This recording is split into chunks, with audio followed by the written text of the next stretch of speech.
আমন্ত্রণ দীপ্ত সংবাদে, সাথে আছি আমি তারান্নুম জ্যোতি। শুরুতেই জানাবো সংবাদ শিরোনাম। ফরিদপুর ও বাগেরহাটের সীমানা পুনর্বিন্যাস নিয়ে হাইকোর্টের রুল, ভাঙার বিক্ষোভ কর্মসূচি স্থগিত। বাংলাদেশে বিনিয়োগের বড় বাধা দুর্নীতি, করকাঠামো ও আমলাতন্ত্র, অ্যামচ্যাম সেমিনারে যুক্তরাষ্ট্র। বৈষম্য ও দুর্নীতিমুক্ত দেশ গড়তে সবাইকে একসঙ্গে কাজ করতে হবে, ঢাকেশ্বরীতে প্রধান উপদেষ্টা। পরীক্ষামূলক একবার হলেও পিআর পদ্ধতিতে নির্বাচন চায় জামায়াত, ইইউ প্রতিনিধির সাথে বৈঠক।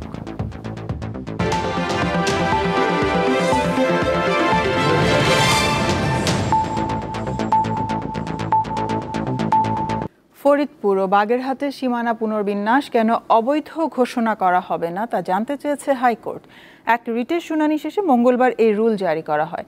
পাবনার দুটি আসনের সীমানা পুনর্বিন্যাস নিয়েও হাইকোর্টে রিট হয়েছে। এদিকে জেলা প্রশাসক ইসিকে চিঠি দেয়ায় ফরিদপুরে ভাঙার চলমান বিক্ষোভ অবরোধ কর্মসূচি শনিবার পর্যন্ত স্থগিত করেছে সর্বদলীয় ঐক্য পরিষদ। সংসদ নির্বাচনের সীমানা গেজেট প্রকাশ হওয়ার পর গত 4 সেপ্টেম্বর থেকেই ফরিদপুরের ভাঙা উপজেলার সাধারণ জনগণ মহাসড়ক ও রেলপথ অবরোধ সহ বিক্ষোভ কর্মসূচি পালন করে আসছে। একই দাবিতে টানা হরতালের পর অবস্থান কর্মসূচি পালন করছে বাগেরহাটের সর্বস্তরের জনগণ। সড়ক অবরোধ ও হরতাল পালন সহ নানা কর্মসূচি পালন করছে পাবনা 1 ও 2 আসনের জনগণ। নির্বাচন কমিশনের সিদ্ধান্তের বিরুদ্ধে হাইকোর্টে রিট করেছেন তারা। হাইকোর্টের রিট হয়েছে ফরিদপুর 2 ও 4 আসন নিয়েও। শুনানি শেষে ইসির সিদ্ধান্ত কেন অবৈধ নয় তা জানতে চেয়েছেন হাইকোর্ট। ভাঙায় আন্দোলনের পরিপ্রেক্ষিতে সংসদীয় আসন পুনর্বিন্যাসের বিষয়টি পুনর্বিবেচনা করা না হলে সার্বিক আইনশৃঙ্খলা পরিস্থিতির বড় ধরনের অবনতি হতে পারে বলে জানিয়েছেন ফরিদপুর জেলা প্রশাসক। এই আশঙ্কা জানিয়ে নির্বাচন কমিশনকে চিঠিও পাঠান তিনি। এই সংক্রান্ত এক প্রশ্নের জবাবে ইসির সিনিয়র সচিব আক্তার আহমেদ জানিয়েছেন, আদালতের সিদ্ধান্ত দেখে পরবর্তী কার্যক্রম চালানো হবে। এদিকে মঙ্গলবার আগারগাঁওয়ের নির্বাচন ভবনে সংবাদ সম্মেলনে বাংলাদেশ নির্বাচন অফিসার্স অ্যাসোসিয়েশনের নেতারা জানিয়েছেন, জেলা প্রশাসকদের পরিবর্তে ইসির নিজস্ব কর্মকর্তাদের রিটার্নিং অফিসারের দায়িত্ব দিলে অতীতের তুলনায় ভালো নির্বাচন হবে। প্রত্যেকে কিন্তু এই বিষয়টাই জোর দিয়েছেন যে কমিশন তার সম্পূর্ণ নিয়ন্ত্রণ আরোপের জন্য, ঠিক নিয়ন্ত্রণ না, কাজটা যাতে খুব ক্লোজলি মনিটর করে কাজটা করতে পারেন সেজন্য তার নিজস্ব কর্মকর্তাদেরকেই এই পরিচালনার মূল দায়িত্বে রাখা উচিত এবং আমরা তাই বিশ্বাস করি। তিনি বলেন, সাংবিধানিকভাবে ইসির দায় সুষ্ঠু নির্বাচন করা। কর্মকর্তাদের কারণে নির্বাচন প্রশ্নবিদ্ধ হলে তাদের বিরুদ্ধে ব্যবস্থা নেওয়াও ইসির জন্য সহজ হবে। নির্বাচন অবাধ, সুষ্ঠু ও নিরপেক্ষ করতে 27 সেপ্টেম্বর নির্বাচন কর্মকর্তাদের সম্মেলনে এ সংক্রান্ত কিছু দাবি ইসির কাছে তুলে ধরা হবে বলেও জানান তিনি। অনেক সুপারিশ আমরা মাননীয় কমিশনে উপস্থাপন করব। শিউলি শবনম, দীপ্ত সংবাদ, ঢাকা। বাংলাদেশে বিনিয়োগের বড় বাধা দুর্নীতি, জটিল কর কাঠামো এবং আমলাতান্ত্রিক জটিলতা।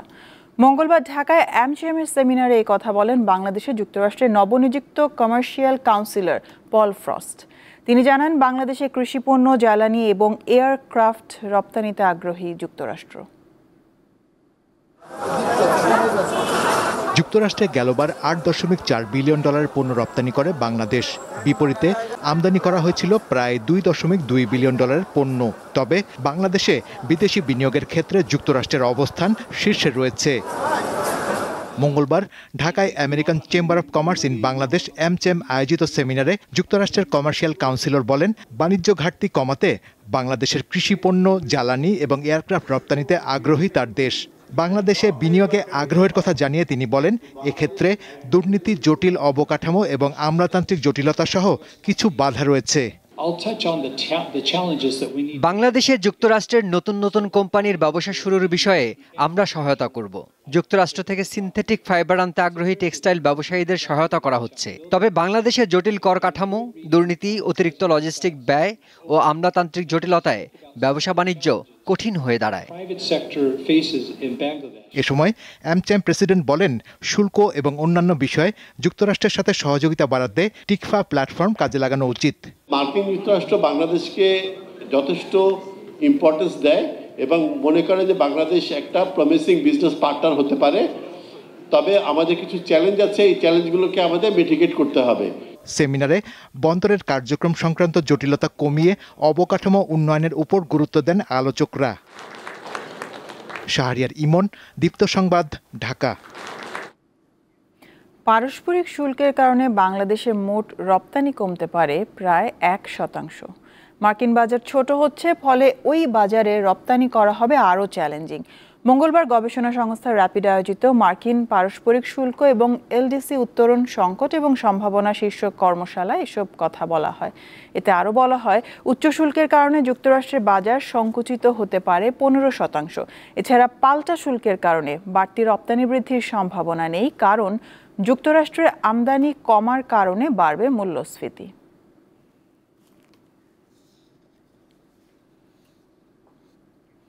বৈষম্য ও দুর্নীতিমুক্ত দেশ গড়তে ধর্ম, বর্ণ নির্বিশেষে সবাইকে একসঙ্গে কাজ করতে হবে। একই সাথে নিশ্চিত করতে হবে সমান অধিকার। মঙ্গলবার শারদীয় দুর্গোৎসব সামনে রেখে রাজধানীর ঢাকেশ্বরী মন্দির পরিদর্শনকালে এসব কথা বলেন প্রধান উপদেষ্টা ডক্টর মোহাম্মদ ইউনূস। সনাতন ধর্মের অনুসারীদের সঙ্গে শুভেচ্ছা বিনিময় করেন তিনি। এবার দুর্গাপূজার সময় জাতিসংঘ সাধারণ পরিষদের অধিবেশন থাকায় আগেভাগেই ঢাকেশ্বরী জাতীয় মন্দির পরিদর্শনে এলেন প্রধান উপদেষ্টা অধ্যাপক ডক্টর মোহাম্মদ ইউনূস। তিনি বাঙালি সনাতন ধর্মের অনুসারীদের সবচেয়ে বড় ধর্মীয় উৎসবের প্রস্তুতির বিষয়ে খোঁজ খবর নেন। এবার বোধহয় এই আনন্দ থেকে আমাকে সবাই বঞ্চিত করে ফেলবে, আমি নাছোড়বান্দা। প্রধান উপদেষ্টা বলেন, ধর্ম বর্ণ নির্বিশেষে রাষ্ট্রের কোনো নাগরিকের প্রতি বৈষম্য বা কাউকে বঞ্চিত করার অধিকার কারোর নেই। আমরা যে নতুন বাংলাদেশের কথা বলছি, তার মধ্যে এটা সবচেয়ে গুরুত্বপূর্ণ বিষয়, যে সবাইকে সব নাগরিক অধিকার নিশ্চিত করা, সেটা যেন আমরা করতে পারি। দুর্গাপূজার কাঠামোর মধ্যে দেশ ও জাতির ঐক্যের বিষয় রয়েছে বলে উল্লেখ করেন অন্তর্বর্তী সরকারের প্রধান নির্বাহী। সবাই যার যার শক্তি নিয়ে ঐক্যবদ্ধ হলে আমরা সব অশুভ শক্তিকে পরাজিত করতে পারবো। নিরাপত্তা বাহিনীর বেষ্টনীর ভেতর নয়, মুক্তভাবে যার যার ধর্ম পালনের অধিকার নিশ্চিত করার উপর জোর দেন প্রধান উপদেষ্টা। নিরাপত্তা বাহিনীর বেষ্টিত হয়ে ধর্ম পালন করা একটা হাস্যকর জিনিস হয়। এটা কি কথা হলো? এটা কোন ধরনের দেশ বানালাম আমরা? এরকম দেশ বানানোর জন্য এত রক্তপাত, এত কিছু হলো। এবার সারা দেশে 33,576টি মণ্ডপে দুর্গাপূজা হবে, যা গত বছরের তুলনায় 1000-এরও বেশি। ঢাকা মহানগরীতেই পূজা মণ্ডপ থাকছে 255টি। শিমুল বাশার, দীপ্ত সংবাদ, ঢাকা। পরীক্ষামূলকভাবে একবার হলেও পিআর পদ্ধতিতে সংসদ নির্বাচন চায় জামায়াত। মঙ্গলবার ইউরোপীয় ইউনিয়নের প্রতিনিধিদের সাথে বৈঠক শেষে কথা জানান জামায়াতে ইসলামীর নেতারা। দাবি আদায়ে আলোচনা ও আন্দোলন একসাথেই চালাবে দলটি। এনসিপি নেতারা ইইউ এর সাথে বৈঠক করলেও গণমাধ্যমের সাথে কথা বলেননি।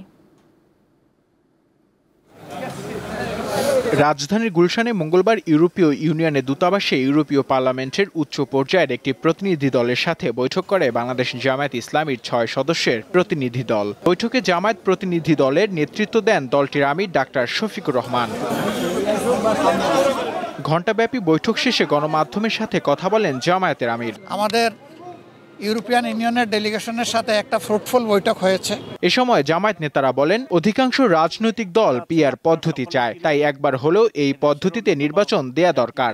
আমরা কমপক্ষে একটিবার পরীক্ষামূলকভাবে পিআর সিস্টেম নির্বাচন চাই, অ্যাটিটিউড চেঞ্জ করার জন্য। যদি এটা ভালো না হয়, নেক্সট টাইম আমরা আবার চেঞ্জ করব। তো এই জন্য আমরা বলেছি তাদেরকে যে আমরা পিআর সিস্টেম চাচ্ছি। বোথ হাউসে অধিকাংশ লোক পিআর সিস্টেম করছে। তারা বলেছে, আমাদের দেশে তো অধিকাংশ দেশে পিআর, ইউরোপীয় ইউনিয়ন আপনারা জানেন, নর্ডিক কান্ট্রি সবগুলো পিআর সিস্টেম। তো তারা এটা সহজে বুঝছে এবং বলছে ইয়েস উই অ্যাপ্রিশিয়েট ইট। তিনি বলেন, সদিচ্ছা না থাকলে কমিশনের মেয়াদ বাড়িয়ে কোনো লাভ হবে না, তাই ঘোষিত 5 দাবি নিয়ে আলোচনা ও আন্দোলন চালিয়ে যাবে জামায়াত। মেয়াদ বাড়ানোর মাধ্যমে ঐক্যমত্যে পৌঁছানো যাবে এটা আমি মনে করি না, কারণ যে মেয়াদে আমরা আলোচনা করেছি এগুলো ঐক্যমত্যে পৌঁছার জন্য 1 ঘন্টাই যথেষ্ট। আমরা আলোচনার টেবিলে যাওয়ার পক্ষে, আলোচনা হওয়ার পক্ষে, তবে এর জন্য উদার মানসিকতা এবং নিরপেক্ষ মানসিকতার প্রয়োজন। এরপর ইউরোপীয় ইউনিয়নের প্রতিনিধিদের সাথে বৈঠকে বসেন জাতীয় নাগরিক পার্টি এনসিপির 5 সদস্যের প্রতিনিধি দল। বৈঠক শেষে গণমাধ্যমকে এড়িয়ে চলে যান তারা। নূর আলম, দীপ্ত সংবাদ, ঢাকা। রাজনৈতিক হীন উদ্দেশ্যে জাতীয় স্বার্থের বাইরে গিয়ে কেউ যদি পিআর চায়, সেটা ভয়ঙ্কর পরিণতি ডেকে আনবে। মঙ্গলবার রাজধানী গুলশানে সমসাময়িক ইস্যুতে কথা বলার সময় এই কথা বলেন বিএনপির স্থায়ী কমিটির সদস্য সালাউদ্দিন আহমেদ। এ সময় তিনি বলেন, নির্বাহী আদেশে নয়, বিচারিক প্রক্রিয়ার মাধ্যমে রাজনৈতিক দলের নিষেধাজ্ঞার বিষয়টি সমাধান করা উচিত।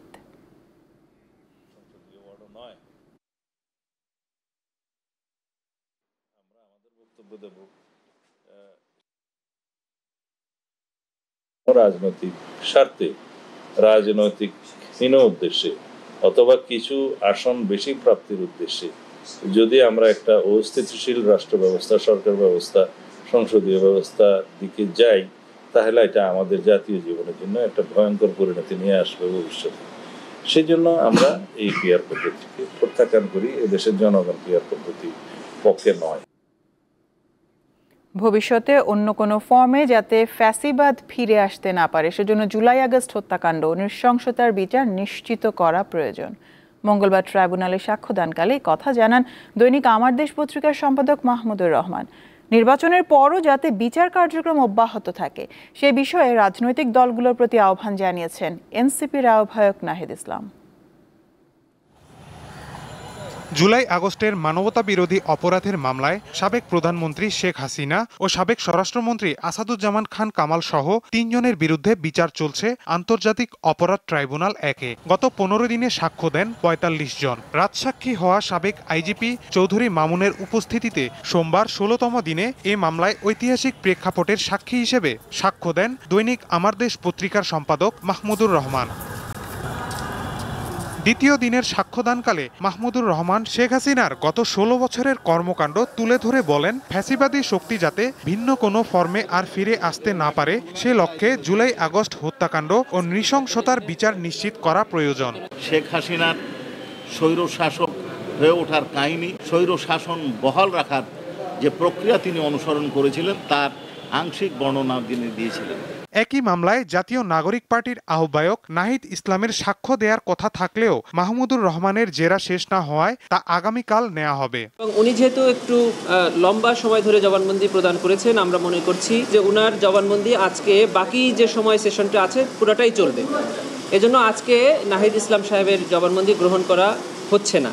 নির্বাচনের পরও জুলাই আগস্টের বিচার যেন থেমে না যায় রাজনৈতিক দলগুলোর কাছে, এমন ইশতেহার প্রত্যাশা করেন নাহিদ ইসলাম। গণ অভ্যুত্থান পরবর্তী অন্তর্বর্তী সরকার গঠিত হওয়ার পরে আমাদের প্রথম দাবি ছিল এই বিচার প্রক্রিয়া যাতে যথাসময়ে এবং সুষ্ঠুভাবে সম্পাদিত হয়। আমরা আশা করছি যে দ্রুত সময়ের মধ্যেই আমরা ন্যায় বিচার পাব। প্রসিকিউশন জানিয়েছে আর ২-১ জন সাক্ষ্য দেওয়ার পর এ মামলার সাক্ষ্য গ্রহণ শেষ হবে। মাহিদুর রহমান, দীপ্ত সংবাদ, ঢাকা। একীভূত হতে যাওয়া ৫টি ব্যাংকে প্রশাসক টিম নিয়োগের সিদ্ধান্ত নিয়েছে বাংলাদেশ ব্যাংক। ব্যাংকগুলো হলো ফার্স্ট সিকিউরিটি ইসলামী ব্যাংক, ইউনিয়ন ব্যাংক, গ্লোবাল ইসলামী ব্যাংক, সোশ্যাল ইসলামী ব্যাংক ও এক্সিম ব্যাংক। মঙ্গলবার বিকালে বাংলাদেশ ব্যাংকে অনুষ্ঠিত বোর্ড সভায় এই সিদ্ধান্ত নেওয়া হয়। বাংলাদেশ ব্যাংক জানিয়েছে, একীভূত হতে যাওয়া ব্যাংকগুলোতে বোর্ডও থাকবে। ব্যাংকগুলো সম্পূর্ণ একীভূত হয়ে গেলে বোর্ডের বিলুপ্তি ঘটবে। কেন্দ্রীয় ব্যাংক থেকে সর্বোচ্চ ৫ সদস্যের একটি করে টিম কাজ করবে।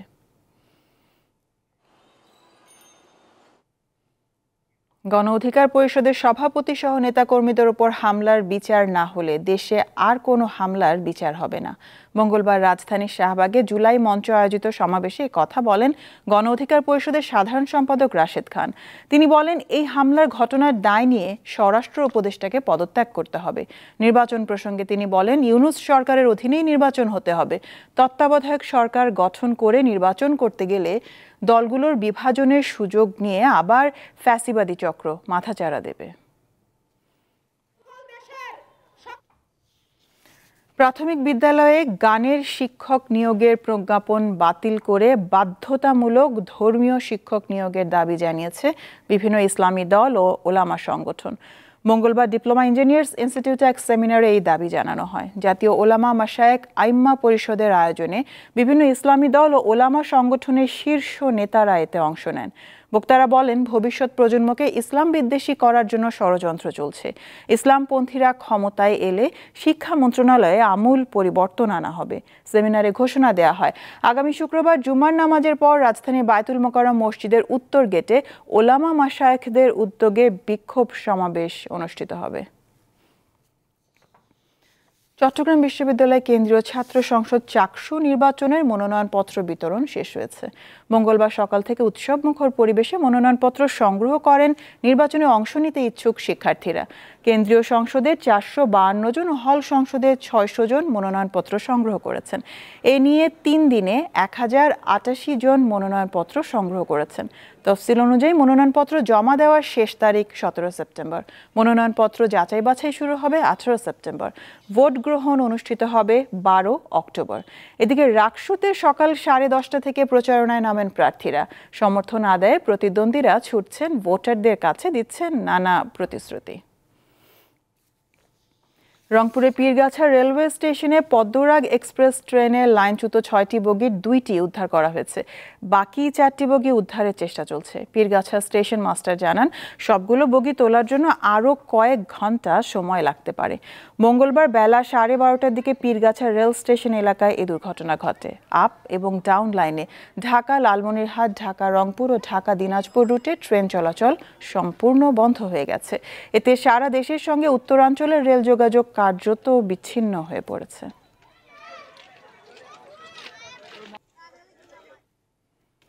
না ফেরার দেশে চলে গেলেন সোহরাব রুস্তম ছবির নায়িকা শাহিনা আক্তার বনশ্রী। মঙ্গলবার ভোরে মাদারীপুরের শিবচর সরকারি হাসপাতালে চিকিৎসাধীন অবস্থায় তিনি শেষ নিঃশ্বাস ত্যাগ করেন। 1944 সালের 23 আগস্ট শিবচরের শিকদারকান্দি গ্রামে জন্ম তার। 1994 সালে সোহরাব রুস্তম সিনেমার মধ্য দিয়ে রূপালী পর্দায় অভিষেক ঘটে বনশ্রীর। নায়ক ইলিয়াস কাঞ্চনের বিপরীতে তার এই ছবি ব্যবসা সফল হয়। এরপর আরও 8 থেকে 10টি ছবিতে অভিনয় করেন তিনি। নায়ক মান্না, আমিন খান, রুবেলের বিপরীতে নায়িকা হিসেবে অভিনয় করেন বনশ্রী। বাদ মাগরিব জানাজার পর মাদারীপুরে মামা বাড়িতে তাকে সমাহিত করা হয়। বাড়িঘর না থাকায় আশ্রয়ন প্রকল্পে বসবাস করতেন এই চিত্রনায়িকা। গাজা উপত্যকার সবচেয়ে বড় শহর গাজা সিটিতে বড় পরিসরে স্থল হামলা শুরু করেছে ইসরায়েল। সোমবার রাত থেকে গাজা সিটিতে ব্যাপক হামলা শুরু করে তারা। ইসরায়েলি সেনাবাহিনী জানিয়েছে, বর্ধিত এই স্থল হামলায় তাদের 2টি ডিভিশন অংশ নিয়েছে। এই 2 ডিভিশনে 20,000-এর বেশি সেনা রয়েছে। গাজা সিটিতে প্রায় 10 লাখ মানুষ ছিলেন। ইসরায়েল এই হামলা শুরুর আগে শহরটির সব বাসিন্দাকে সরে যাওয়ার নির্দেশ দেয়, কিন্তু এখনও সেখানে আরও 6 লাখ মানুষ রয়ে গেছেন।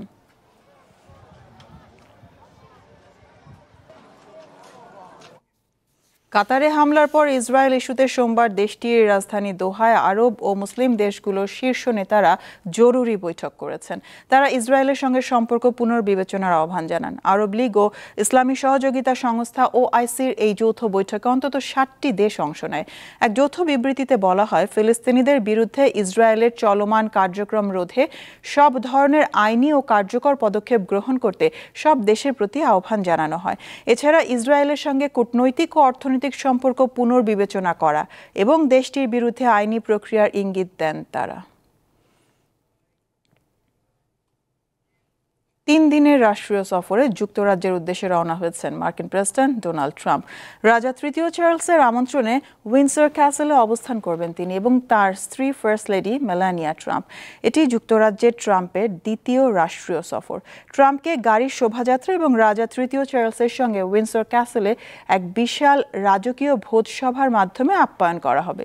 বুধ ও বৃহস্পতিবার রাজা তৃতীয় চার্লসের আমন্ত্রণে উইন্ডসর ক্যাসেলে থাকবেন ট্রাম্প ও তাঁর স্ত্রী। বৃহস্পতিবার যুক্তরাজ্যের প্রধানমন্ত্রী কিয়ার স্টারমারের সাথে বাকিংহামশায়ারে বৈঠক করবেন তিনি। আজ থেকে শুরু হচ্ছে চ্যাম্পিয়ন্স লিগের নতুন আসর। প্রথম দিনেই মাঠে নামছে সবচেয়ে সফল দল রিয়াল মাদ্রিদ। লস ব্লাঙ্কোসদের প্রতিপক্ষ ফরাসি ক্লাব মার্সেই। ম্যাচ শুরু হবে রাত 1টায়। একই সময়ে বড় লড়াইয়ে জুভেন্টাস মুখোমুখি হবে বরুসিয়া ডর্টমুন্ডের, আর টটেনহাম আতিথ্য দেবে ভিয়ারিয়ালকে।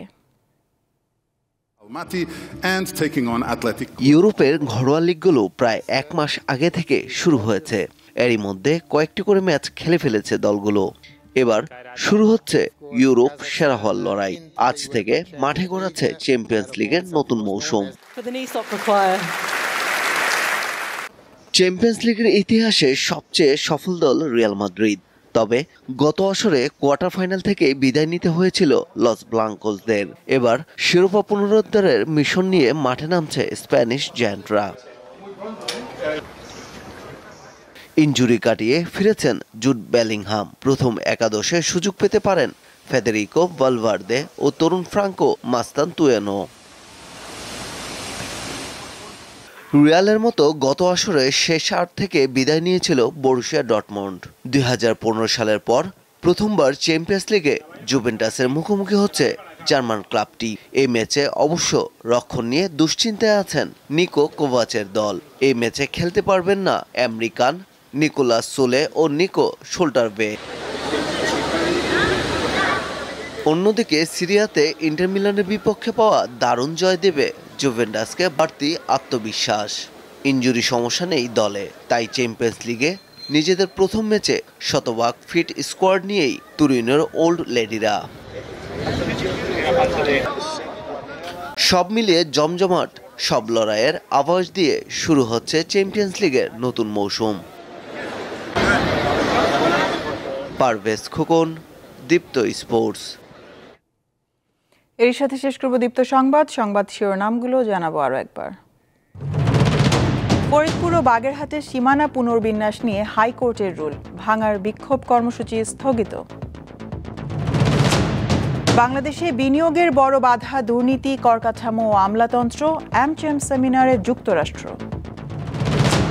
বৈষম্য ও দুর্নীতিমুক্ত দেশ গড়তে সবাইকে একসঙ্গে কাজ করতে হবে, ঢাকেশ্বরীতে প্রধান উপদেষ্টা। পরীক্ষামূলক একবার হলেও পিআর পদ্ধতিতে নির্বাচন চায় জামায়াত, ইইউ প্রতিনিধির সাথে বৈঠক।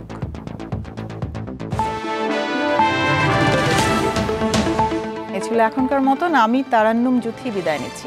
দর্শক আরও তথ্য বিনোদনের সংবাদ জানতে যুক্ত থাকুন দীপ্ত টিভির ডিজিটাল প্ল্যাটফর্মগুলোতে। এতক্ষণ সাথে থাকার জন্য ধন্যবাদ সবাইকে।